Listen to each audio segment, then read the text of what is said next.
Hi everyone, this is Nico, the Curly Starfighter, and welcome to my gaming channel. This video is about getting the top score in a fleet battle, playing mainly as support with only a 3-4-11 KDA and sub 8k capital ship damage. Weird. But I think this video also shows my best support game yet, dishing out supplies and shields everywhere. So please don't forget to hit the subscribe button because I'm trying to make my way to 100 subs. Also, like and share my videos and hit that notification bell so you won't miss anything from my channel. Thanks! Alright, here we go. So we're playing for the Empire right now, and I'm using a TIE Reaper playing as support. I usually play Rebels, but right now we drew Empire. And I guess I chose to play support because no one was playing support, so it is what it is. So as the match begins, I make sure to give shields to as many of my teammates as possible, because that's what basically you can do. You won't be able to supply them with health and ammo right now because they're all full. Okay. So every time I just see those green dotted circles, I just press the shield button, then hope my friends get shields.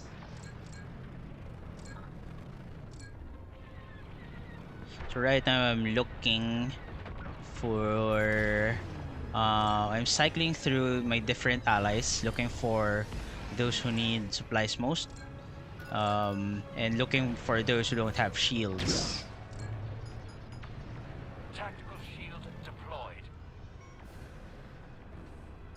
Okay, so right now I I think I don't have anything else to do, so I'm just looking at Bale, seeing if he's gonna need support, but there's a lot of people chasing him right now, so you have to be careful with that.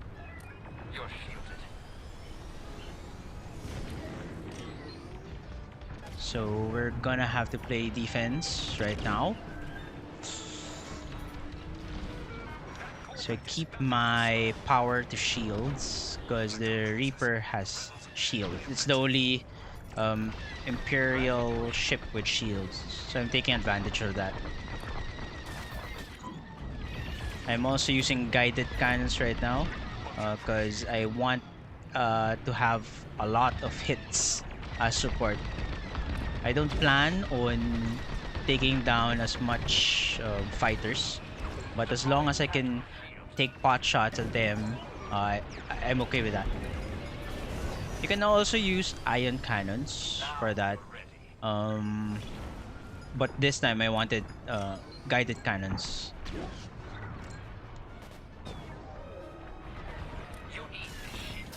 So after you see someone who needs help, you have to also check if they have a tail. So you can try to take out that tail, or at least discourage them from following your ally.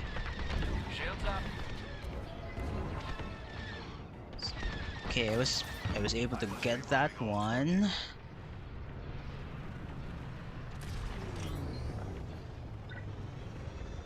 Okay, so this guy needs some health and shields. I don't know why he didn't get that. It's not my fault. And boom, he committed suicide. Okay, so I'm gonna try to give him health again. Okay, that time it connected. And I keep on going back and forth with my capital ship because I don't want to stay in the middle of the action. Having a slam engine also helps because you're passively generating boost. So whenever you need to go back to your frigates, just in case things get too hot, you can just boost your way back without putting too much power on your engines. Because right now I'm almost always using power to shields for that added defense. I think if you want a more offensive minded build, you can go with the resonant shields. So while you're putting power to shields, you're also generating, you're also recharging your lasers, so you get that added laser charge.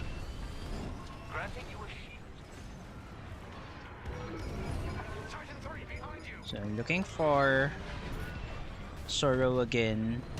So he's a bit too far away. So he got the shield, which he doesn't need.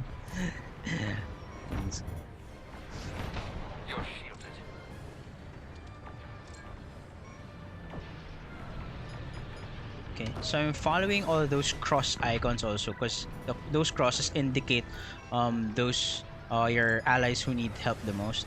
And if I see them already coming back and near the frigates, I often don't send them supplies already, because it's gonna be a waste. Because they're gonna get supplies from the frigates anyway.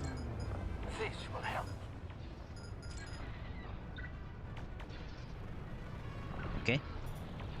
What's nice about the shields is you can give an ally a shield when they're at least 2,000 meters far. So it's a really long range.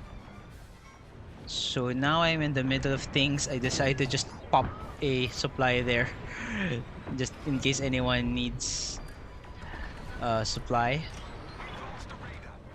So there, I didn't give him a shield because he was already coming back.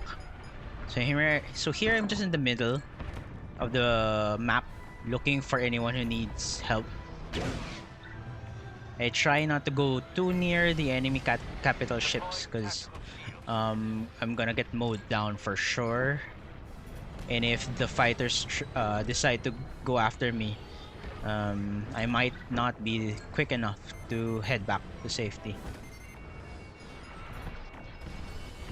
So here someone got a lock and I need to go back. While going back, you can and while boosting, you can also pop a shield to your ally. So as you can see, my gameplay has always been going to the middle of the map. If nothing is happening or if things get too hot, I race back to the frigates and then do it again. Look for allies that need help. See if someone's chasing them. If someone's chasing them, I try to target those, hoping that they would just turn back. If not, I engage them. Like this one who's not dying because the autocannon doesn't do a lot of damage. So that guy should have given up, but he didn't.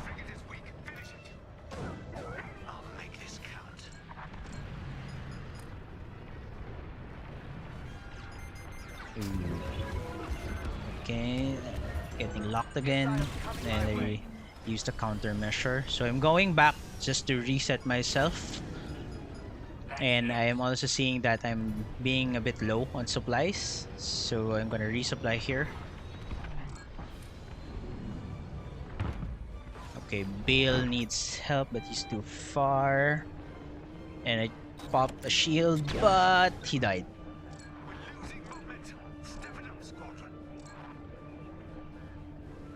So I'm not sure what I was doing here. I think I was just cycling through my allies. And I should be giving them shields right now. The rebels have locked on. Maybe I was distracted then.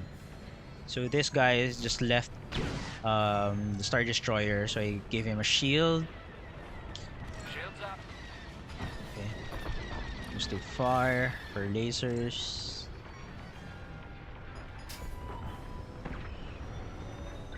So Sorrow here needs a shield and someone's going after him, so I'll try to engage.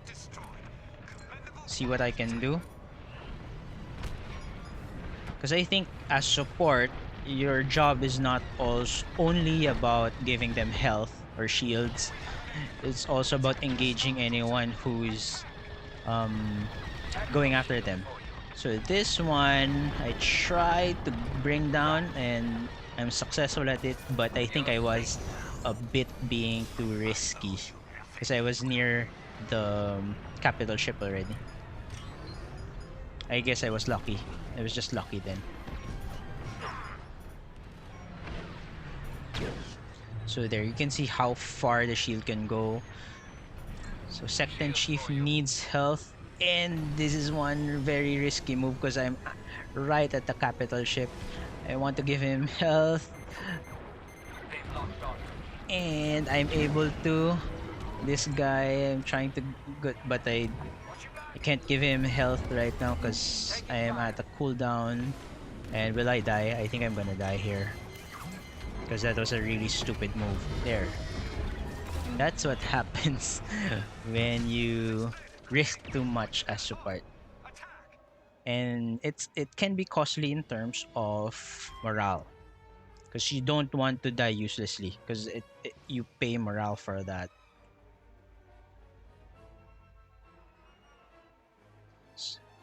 So there, I pop a shield as I spawn in and try to lock to other allies, see if they need shields, and give them a shield once the cooldown ends, like that.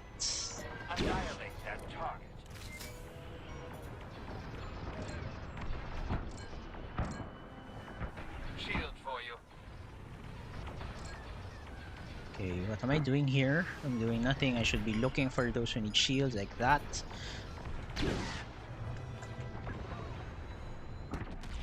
Okay. Okay, so now I'm at the middle of the field. We have to be careful here and make really good decisions if I have to head back or not. So right now I'm heading back, so because nothing's happening and I'm just exposed, and we need to defend. So I'm looking at where the enemy corvette is because I don't want to be there. Okay, so Bale needs help, and there's your medicine. Take your medicine, but he's heading back. I hope he knows he's okay, so he doesn't need to spend time in the ISD. Okay, so we're gonna try to dish as much damage as we can, but we have to be careful with that corvette.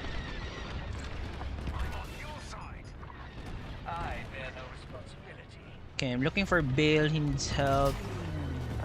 I give him a shield and supply, so he doesn't need to get back.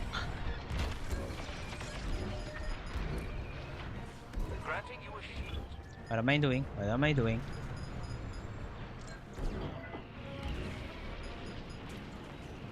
So there, I should be giving a shield there.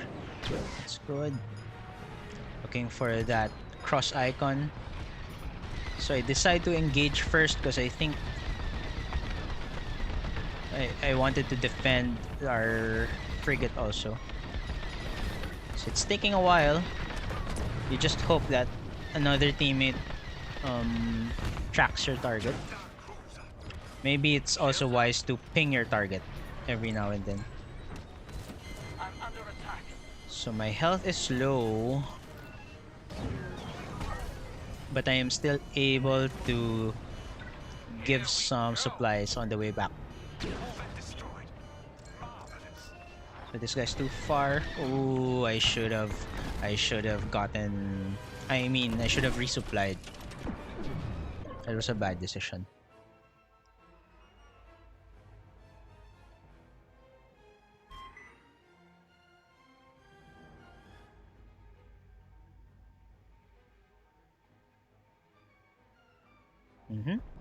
That's for sure. I think having an ally who's playing a dedicated support is really an advantage. I mean, can get supplies and shields faster. So if you have an ally who's playing a bomber, he can do a bombing run, then head back just maybe in the middle of everything and get the supply there instead of getting way back towards the frigate or even maybe your capital ship. So they can do a lot more runs than ever.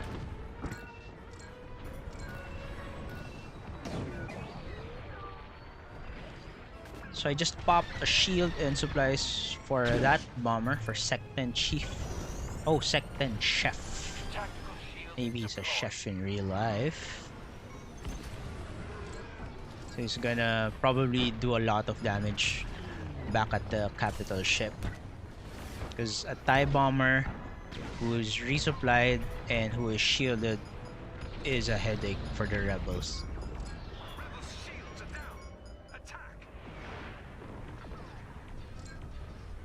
It's okay, right now I'm deciding if I'm gonna be risky or not.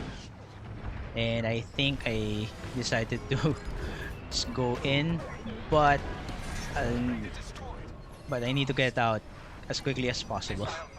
So this is what's good about having slam engines. I have that constant supply of boost even if I am not focusing power to engines.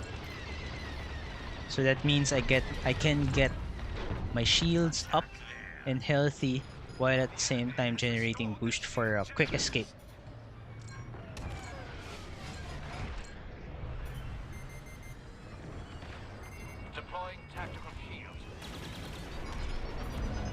But here, as you can see, I'm not even sure, but I haven't been shunting power because I haven't really played Empire frequently, so I haven't practiced shunting power. So I think learning how to shunt your power as a Reaper would really help. I think that's possible. It should be, because shunting is the innate property of TIE fighters. So here I'm using a different loadout. I'm using shields and the squadron mask auxiliaries. Squadron mask will apply stealth to your teammates so they won't be seen in radar. I usually use that loadout to support the bomber, but right now I had really wrong timing because right now we're on the defense. So maybe using that stealth is a bad idea right now. Maybe, probably. But as mentioned, I use this loadout along with a bomber. So what I'm gonna do is I'm gonna feed my bomber with a shield and follow him. And once someone tries to engage him near the enemy capital ship, I pop the stealth, then head back. So that bomber will have a shield and won't be able to be targeted while it tries to do a bombing run. So it can dish out as much damage as possible before maybe dying. So I'm running ion cannons right now. That's part of my stealth loadout. So I'm thinking I might be able to stop incoming fighters and disable them to free up my bomber.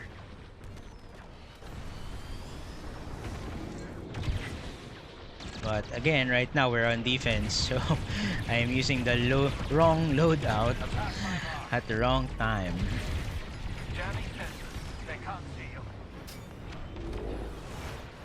I can't even chase that because I'm too slow.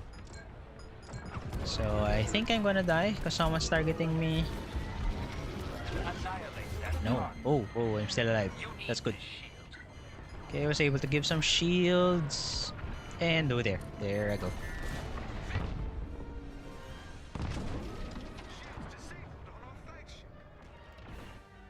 Okay, now that both teams don't have frigates, the team that has a support craft will generally be at a certain advantage. So you really need that one guy who can play a support when all your frigates are gone.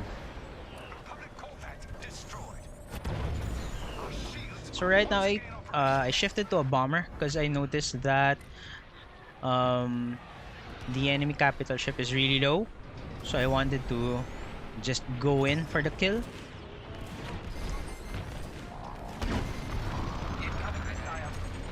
So I think that's targeting out, and I'm heading towards the turrets. Just doing as much damage as I can.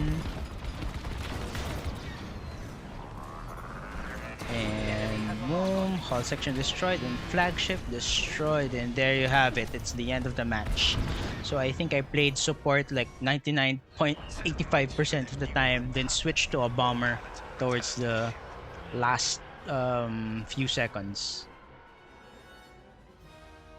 The final scores. I am right in the middle, so I think that means I got the top score. Of course, the medic award. And we can see that I'm gonna get around 3,300 points. The second best around 2,580. I only got 3 kills, 11 assists, and below 8,000 cap ship damage. And that's the end of the video, fellow pilots. I'm still not sure how I got the top score, but it seems that the game takes into account how your gameplay reflects your ship's role. So what do you guys think? Let me know in the comments below. And don't forget to like and share my videos, and please subscribe to help me reach 100 subs. As always, watch your 6 and stay on target. Bye!